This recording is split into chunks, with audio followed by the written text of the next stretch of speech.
Hi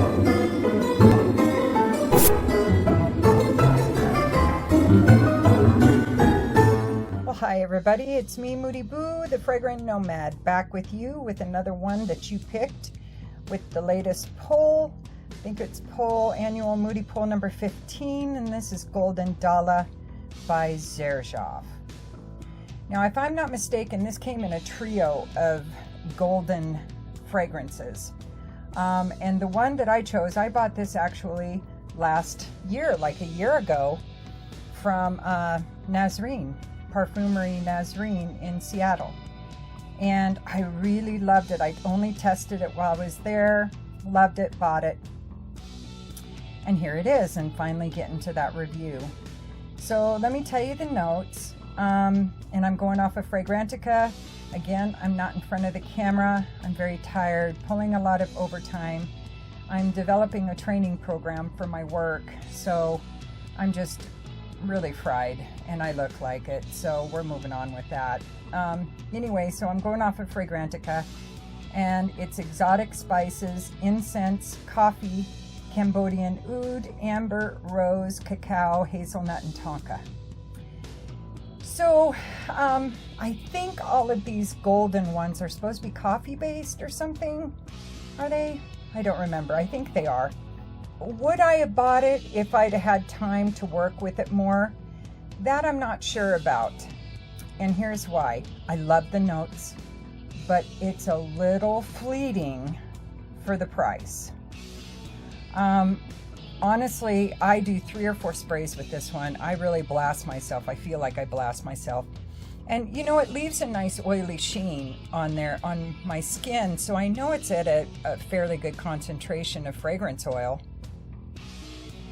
But boy, it does not project well after that first hour. And even that first hour, it's okay at best. And so I'm just going to talk about the performance before I get into the notes.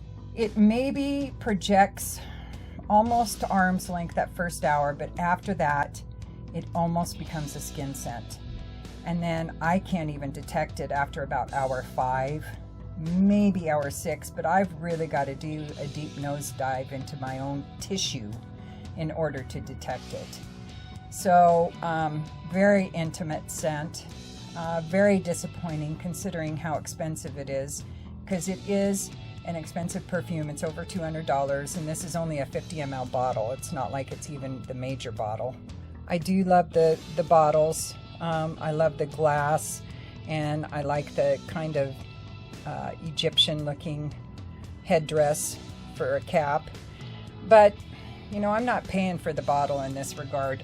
If I was paying for the bottle would be much nicer. So I am disappointed in that regard because of the performance.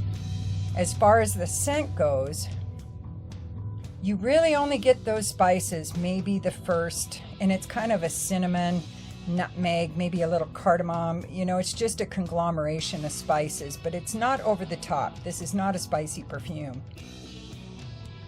But those spices really, I only get them, and I love them. It's a beautiful combination, but I only get them for maybe the first 30 minutes. And then some of the other notes take over. Now, luckily the oud is very, very light, because it can really overpower and dominate the other notes if it's too much.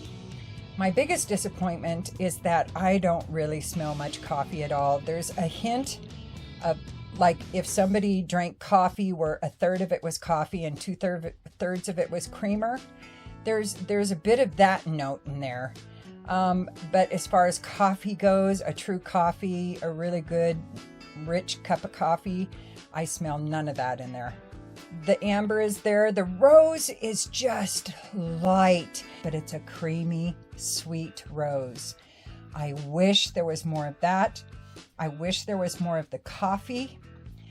But once the spice is kind of tamed down, it really becomes much more nutty. The tonka bean kind of comes out, but the amber is the big dominator in my opinion. Even the cacao is super, super light. I think it's why I get that creamy cup of coffee kind of hint in the very, very, very, very background. is because of the cacao coffee combination. Incense, I don't even know what they're talking about with incense. I do not get incense. Like I said, once the spices calm down, I get a hint, whisper, a dream, a breath of very, very heavy creamed coffee. A hint, a whisper, a dream, a breath of oud and rose, creamy rose, and maybe a little bit of hazelnut in there. What I really get is just this kind of ambery, a hint sweet, warm, slightly earthy kind of an aroma. But you can see how oily of a sheen it leaves on my skin. It leaves it quite oily, so there's a good amount of perfume in there. And with these notes, you know, the oud, the spices, the incense, the nutty notes, the amber, you would think this would be a strong perfume, but I am stunned. It almost smells diluted, even though I don't think it is, but that's what it reminds me of. It's like it's been heavily diluted with a tofu scent. I mean, just a scent that's nothing.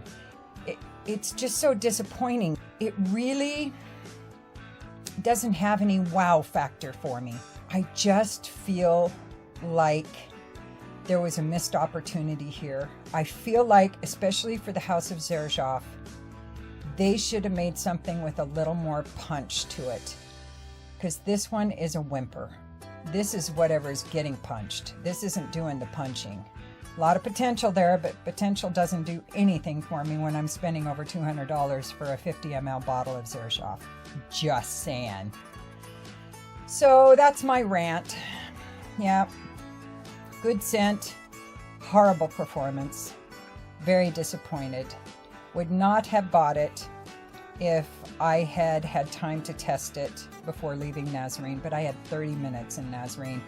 And that was the first time I ever got to go to a true perfume boutique that wasn't a Nordstrom's or something like that.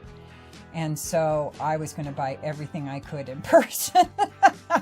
So there you go. That's what I did. So anyway, okay, thanks you guys, and I'll see you soon. So don't forget to get in there, like and subscribe and ring the bell and comment if you want. If you don't, it's all good.